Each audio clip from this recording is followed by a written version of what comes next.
değer yaratmanın formülü. Tasarım odaklı düşünme.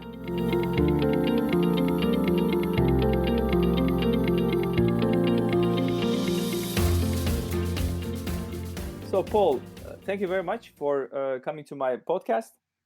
So it's been a great pleasure to have you here. So Paul, you worked in marketing for more than 25 years, right? And you started out at Procter & Gamble, then you moved on to Coca-Cola, first in the US, and then later as marketing director for Central and Eastern Europe, and then finally as managing director in Hungary. Then you established your own firm, advertising, and then Garrison Group. And that's where I met you actually back in 2010, right? Around 2009, 2009. Yeah, that's right. That's right. And when I was working in FS, and then so when I met you, my whole view of marketing has totally changed forever.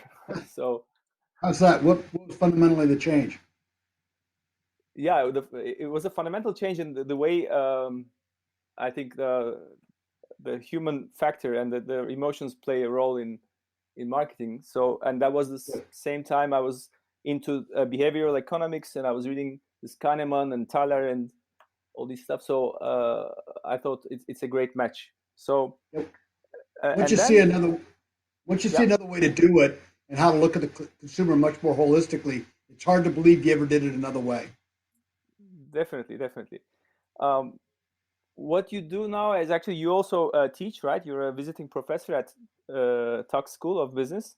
Yeah, a little bit. I do some stuff in Palestine with Tuck. My travel schedule keeps me from doing a full semester now. I also teach in concise program for Maastricht School of Management out of the Netherlands. I teach Vietnam, Egypt, Peru, and I really like going to these developing markets where things are going very quickly. Right. And then you're also the author of 2 books, right? Exponential Marketing, and recently you have Human-Centric Marketing, Why People Do What They Do, right? Yeah, that's right. And I know you're also into history. You have also books on history, right? Yeah, that's kind of my hobby. Right. Not as successful with my history books as my marketing books, but I like them. Yeah, history plays a great role in understanding humans. So it's a perfect hobby for marketing. Well, when I first started when I went to Coke, I had lots of different markets. And my mentor, Sergio Zeman, says, you got to figure out, he was the chief marketing officer at the time, he says, you got to dig down on what people care about and what's important to them. You got to understand their history. So, for example, in Turkey, we've talked about Turkey a lot, is that I read the biography of Ataturk, which wasn't covered that much in my history classes at the university and high school. But once you understand Ataturk and what happened there, you really understand Turkey as a crossroads. How it's not the Middle East, it's not Europe, it's got its feet in both places. And understanding the history of people really gets, the first step to understanding who people are is to understand their history. True. And then how the idea of making your own methodology, exponential marketing, came to you? I mean, when did you come up with the methodology? Well, initially we started on a Coke project. We were trying to find what they're calling then alternative beverages, which isn't the way to look at it at all, because the consumer doesn't think when they drink a non-carbonated soda, they're drinking an alternative. They're just drinking whatever they feel like at that moment. But we broke the business into non-carbonated, carbonated, juice. We had these categories that we built it into, and it just wasn't adequate. We kept missing out on things. We missed out on Red Bull. We were late on iced teas, and kept looking at it through the lenses of our eyes. And so I said, Coke was my first project when I started Garrison Group and started working with Coca-Cola, was to say, okay, how do you look at this in a completely different way? They looked at us like a learning laboratory. And that's what I wanted to do. And so I said, let's look at people in their whole lives and what's happening in their lives and how does that shape their purchase decisions in any particular category and broaden it. And so start looking really from the consumer's perspective. We always say you got to look through the consumer's eyes, but it was something we said but never really did. And so I set out to try to do that. And then how do we get a data source that can track how people, and we finally settled down to a way of looking at a data source or a combination data source, depending on what we're doing business. It looks at how people purchase across, say, 700, 500 categories, and 3,000 to 5,000 brands. Not just what they buy as far as products that go in their home, but where they go to eat, where they go to shop, where do they dine at, where do they go on vacation, how do they use their credit cards. Again, that kind of data, not about any one particular person, but really massing the data across thousands of people.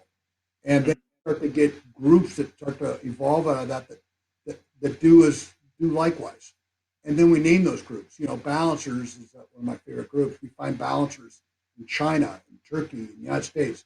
And those can relate to that. I'm a balancer. I think you are as well. Really trying to do, is ambitious in their career and they want to do well and they're very committed to it. But yet they're really focused on being a partner to their wife. They're being father to their children. And they kind of feel guilty because they go to the kids' play, take off time to go to the kids' play at school. They feel guilty for letting their coworkers down. But if they don't go to the play, they feel like they let their kid down. So that's a balance. And understanding attention points really defines it. It's not just that they're busy, it's that they have this tremendous amount of responsibility and they're looking for ways to shortcut that. So that's a balancer, who you and I are. But then you look at, we call Chardonnay girls or young white Turks in Turkey or butterflies in Russia. Those are young women, they call them the kind of Sex and City girls. They lots of shoes, lots of fashion. They're out and about. They're big in social media. But then you find their tension points. Their tension point is that they're really on game all the time.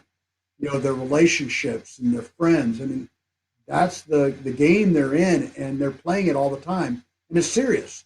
I say it's a game, but they're serious about it. And they don't want to be taken lightly. People tend to look past them being artificial and shallow, but they're not. They're educated, they're smart, they're just really in the moment. So knowing them, we can figure out we're doing a project in Portugal now, and how we do the design of the restaurant. The restaurants is very important to that. How we have Instagrammable moments, not just with the ambiance of the location, but the food. They want to take a picture of what they're eating and put it on Instagram. So open sandwiches with sprouts on top or kale on top, that's a part of the dining experience. But for a balancer, that's not it. The balancer, we show, look at our kids together, we're having a fun time, we're taking a picture with something there, a character or whatever monster at McDonald's or whatever it happens to be. Knowing what the consumer is about is really key. So actually it's quite different than any segmentation that marketeers are talking about, right? It's not a category segmentation. It is not demographic segmentation, certainly. So it is, as you call it, human-centric segmentation. Yeah, it's a little bit of a combination between ethnographic research, which is all about behavior. For example, you're from the beer business. You don't want to interview people about what beer they like. You want to interview people about what beer they like, or observe what beer they like and how they make a purchase decision in the nightclub, in the pub, when they're with their friends, because that's really much more realistic than a focus group, which is typical qualitative research. So ethnographic research is trying to get people caught in the act of consuming and using your product. So we do that, but we also have a quantitative where we're looking at how they're acting across lots of categories. And then you add a little bit of psychographic in there with some attitudinal statements, their attitudes about things, about life, about themselves. So that's what human segmentation does. It looks at people through their behavior, which is ethnographic research, purchasing behavior, which is quantitative research, and then their attitudinal views through psychographic research. Human-centric segmentation pulls all that together. So it's much more pervasive on people's lives. Definitely. So actually, what some people say, I mean, now that it's technology is so much into our lives, and they say that segmentation is no longer necessary while we can reach brands can reach people directly. They can have a interactive, let's say, relation with brands through social media or through mobile, through targeting one-to-one. So, what would you say about it? Well, yeah, that's true. You can, but then what's your message going to be? What are you going to say? Amazon, I buy a lot of stuff from Amazon. Amazon in the United States in particular, a lot of markets around the world, and it's not Amazon. It might be EMOG in Eastern Europe or what's the Chinese company that's famous now? Alibaba. Yeah, exactly. I should Right. know that one. Yeah, Alibaba. Yeah. I mean, they know so much about their consumers because the consumer buys a lot of stuff. I buy a ton of stuff: food, Mm-hmm. beach toys, books from Amazon. So they Mm-hmm. got so much data on me. Uh, Mm-hmm. they keep communicating to me based on what I last bought. You know, Right. I books and also, if I'm and they don't even get me books in general. They said, "Oh, you bought some business books. I'm doing some of my classes, or you bought some history book, or some political science books." You know, they only catch me what I did last, which is what we were doing at Coca-Cola, like you were doing at FS. We're looking at consumers very concisely. Yeah. So Just the behavior. Amazon, yeah, but Amazon only knows what I did most recently, but they never reach out to me and go, "Wait, we know enough about this guy. Let's see, he lives in the countryside, but he does this urban stuff. He's really spends a lot of time with his kids. He's does a lot of recreational things. He likes these times of different kinds of intellectual pursuits." They'd be able to find out pretty quick I'm a balancer, but they don't even enter their thinking. They're too busy of looking at me as a fresh um, fresh produce consumer when I go to Whole Right. Foods, or as a history consumer when I'm doing research for my history books. They don't, and then they don't even get me history in general. They get me history based on what topic it was. I'm looking at the American Second World War or the Civil War. Then they send me a whole bunch of books on the Second World War. What? Mm-hmm. But last year I was reading some about Mandela in South Africa, and they can't figure out how that computes. They're too busy looking at me too linearly. Right. As much data as they have, they're not able to put me into a context of who I am as a person. And the Right. context is missing. So one-to-one marketing, you tend to reach them one-to-one on what they did most recently with you or what they're doing right now. Mm-hmm. That's how you communicate.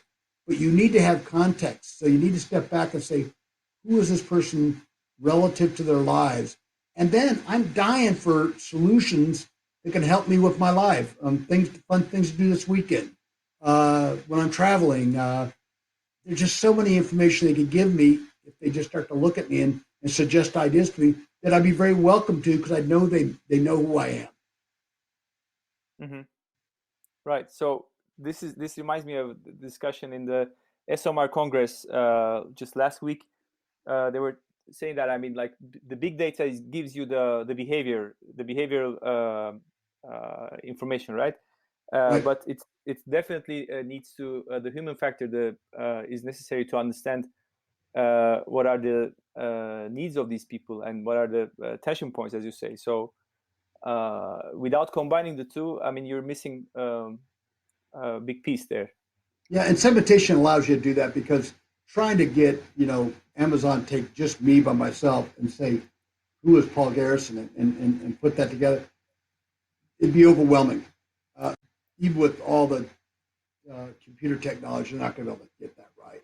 So they need to put me into a box where they can construct messages and they can, to try to put out contextual lifestyle messages for, how many consumers Amazon have, Mm-hmm.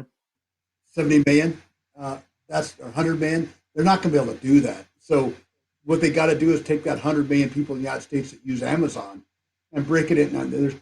We've identified 23 segments in the United States that operate almost like in tribes. Sociologists call them. Mm-hmm. That's my tribe. That's people that I can relate to. They're like me. They do things like me. They're like me. we do it with Amazon, or with IKEA. Mm-hmm. There's lots of different room settings in IKEA, and we work with them on briefing. They call in-store communication, and we brief on how to decorate that room setting for whichever target they're trying to reach. But when you go into IKEA, you'll walk into a room setting and go, wow, what were they thinking? It doesn't relate to you at all. Then you go, somebody was smart with this room. This right. And they're smart. Even the one I didn't like, that's because I'm not a Chardonnay girl. But, because it's got lots of mirrors, it's got lots of bright colors. It just feels weird to me. But then I see it's got this big chairs my kids can watch a movie together in. And it's close to it's got an open kitchen and to the living room. I can see this. These people get me. And that's how you feel when you walk into a pub and you go, this pub is for my kind of people. The kind of people you hang out with, you go, this feels like home. Mm-hmm. People like that. They don't feel that marketing is intrusive. As long as you're trying to say, I want to understand how to talk to you in a way that makes sense to you, that adds value to your life. And then consumers are open to that. Right. But you absolutely have segmentation to break it into manageable pieces to frame your message, to give you context to how you frame your message. Right.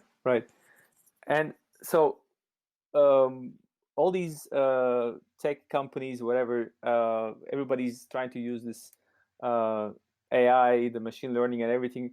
And what we've been discussing, that it's still not smart enough, or it's not actually good enough to unlock those mysteries of human. But where it will go, I mean, like, you think it's human are very, we are the machines that the feeling machines that thinks rather than the thinking machine that feels, right? So, but how AI will influence our lives in the future? I mean, would it tone down the emotion part to make us more rational decisions, or how do you think AI will change marketing? Well, I think a lot, but I think, we talk about Amazon, they have Echo in Alexa. A lot of people call it. Uh-huh. But Alexa is artificial intelligence. Everybody goes, they're listening to you. They're not listening. You got to activate it. You got to say Alexa. Right. So Alexa, if Amazon, first off, they got to get me into a context. Okay, Paul is a bouncer. And maybe they'll do for 23 segments. We were talking about micro segments. We could even go with IKEA. We break that down and we might have like 40 segments. So you might even go to 60 segments. Fine. But then they go, okay, Paul is a bouncer, sub-segment, DC, whatever, right? And they name, so that gives that artificial intelligence, goes, this is who Paul is. Now, that Alexa can then have artificial intelligence that starts to record, and she starts to understand me. And so she can make suggestions like, what I'm into. In the morning, I like news, and she suggests news channels for me. In the afternoon, I want to relax, unwind at 5:30, 6 o'clock. And so she's looking at my music choices. The weekend's coming up. So she offers me suggestions. That's artificial intelligence. So she starts forming based on what I do and how I respond. She could really open up. Amazon's so perfectly positioned for that. Mm-hmm. But IKEA can do it with their watching, with their frequent buyer programs. The grocery store can do that. Market Central, all those people can do that kind of thing. And so then you take it over to FMCG companies, Coca-Cola, for example. Well, once they start to understand who their consumer is, they can start to take their market data. Now, they might not directly with the consumer because they don't have that capability like Amazon would do with Echo and Alexa, but they could take data that keeps going and they could put it into even sales data on different types of stores. So they're not only segmenting the types of consumers they have, but the type of outlets. We did that with EFIS. I think we identified 50 or 60 HoReCa accounts, restaurant, bars, and then who is the customers that go into that restaurant.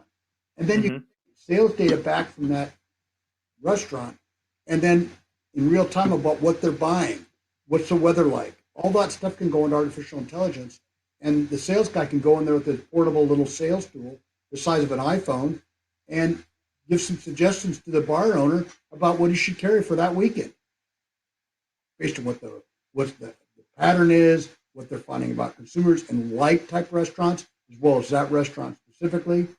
It really becomes very powerful, becomes very evolving and interactive. Right.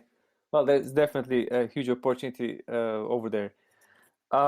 So coming towards the end, I mean, I have this signature question I'd like to ask to all my guests. So I'm, the topic of the podcast is about the formula for creating value. So, and we discuss about my formula. What is your formula, or what are the key elements, components for you for creating customer value? Well, I think really understanding who you're talking to. If I want to get action, a lot of people I work with today are people I worked with 20 years ago. And I think they like work with me. That doesn't mean I'm demanding and that can be a tough boss at times, but they like me because to work for me, maybe they like me too, I hope, but they're really important. They like working with me. And it's because, I'll get some, there's a guy that I worked with in Hungary one time, and Chaba's name, I won't say his last name, I'll embarrass him. But Chaba, guy that worked at Nestle, and I'm talking about human-centric HR management. And Chaba was a guy that would just go through walls. I mean, he just knocked mountains down and do anything, but he could get really frustrated easily and didn't work really well with big teams. But we were a big team at Coke Marketing, right? I worked on a project called the Coca-Cola Beach House. And I said, Chaba, this is your project. We're going to build a beach house with entertainment. You tell me how it needs to be. And Chaba loved music. He loved building stuff. Man, he built in 6 months. And it was the most successful event we ever did at Coca-Cola in Central Europe. Ended up doing in other markets too. It was in Ukraine. It was in Vladivostok. I think a version of it even went to Turkey at one point in the late 90s. But Chaba would go through walls because I understood what made him happy. What would, not just from a career standpoint that, okay, here's his background, here's his education, here's what his career is, and then I put him onto a track like everybody else. No, I approached Chaba as Chaba. In working in advertising, if you want to get good work out of advertising people, you have to approach them as human beings and their desires and their needs. And they're emotional. We're all emotional. We're emotional beings. So you find their emotional drivers. I always like to say people buy for emotional reasons and look for rational reasons to support. So if I find emotional drivers for people, these segments, consumer segments or employees or advertising, creative people I want to work with, partners, whatever it happens to be, if I find out what their emotional drivers are, I can impact that in a very positive way, I think, in something they want to know. And then you put the details together, the rational support for it, the details of what the product needs to look like, what the position needs to look like, whatever it happens to be. But understanding people as emotional human beings and what motivates them is, and they want you to understand. I mean, we always talk about, men and women. Men are from Mars and women are from Venus. Venus, yeah. Languages. But women are just going, why can't you understand me? Because we're too busy looking at them from our perspective instead of saying, okay, what shoes are you walking in? And trying to, and I'm sure not an expert on how to deal with women, but I know the first step is communicate less and listen more and let them, sometimes they just need to vent. There's a great video on the head saying it's not about the nail that on YouTube. You got to look that up. It's not about the nail. It talks about how women and men communicate so differently. But anyway, that's a lot of fun and trying to understand how people work. So understanding value, the value you add is how you can add value to somebody else's lives or anybody you want to take action. If you're a politician, understand people's lives, and then you can add value to their lives. But you have to understand their lives. You just can't go, look at this. I created this valuable thing. What does it do? Then you can start explaining what it does. Unless you say, okay, what do you need in your life? Now I can find something of value. Right. So that's what I try to do, understanding it, and then I think you can add value. Yeah. So that's exactly, I mean, that's the summary of human-centric marketing, and same way for design thinking. So everything is about human-centric, having the human in the focus. So Paul, I mean, how people can learn more about you? I mean, I know you also write articles on Turkish magazine, right? On Brand Age. Yeah, on Brand Age, and I'm also, my LinkedIn and my Facebook profiles are public. So I put a lot of articles. Particularly, I tend to do LinkedIn. I do more business articles, and I do articles across a much broader spectrum on Facebook. But so those are the sites. GarrisonGroup.eu is our site that we have a lot of articles on that. And then my book, Human Centric Marketing, is out in Europe, but it's in Turkey. I think it's going to be later this year or first next year. Brand Age will be publishing it there in Turkey. I'll be working with them to get that done. They're the people I publish my monthly marketing column in. Well, that's great. That's great news. Yeah, I'm looking forward to it. Definitely, me too. So, thank you very much.